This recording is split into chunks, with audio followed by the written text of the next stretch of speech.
વંશનો સમ્રાટ નામ એનું અશોક હતું. એક વંશનો સમ્રાટ નામ એનું અશોક હતું. એના પિતા હતા બિંદુસાર ચંદ્રગુપ્ત દાદા હતા. એના પિતા હતા બિંદુસાર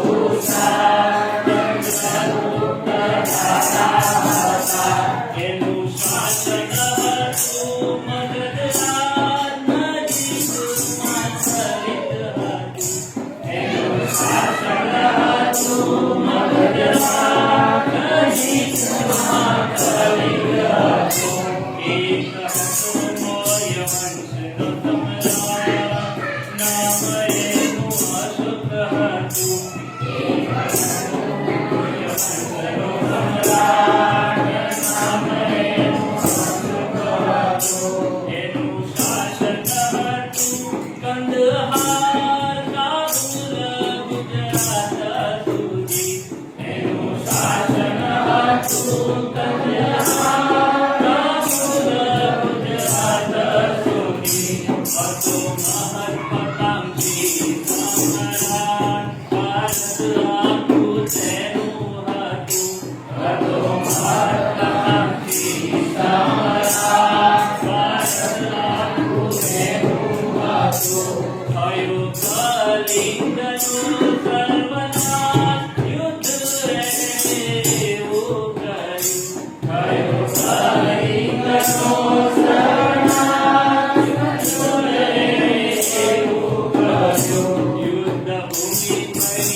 યુદ્ધ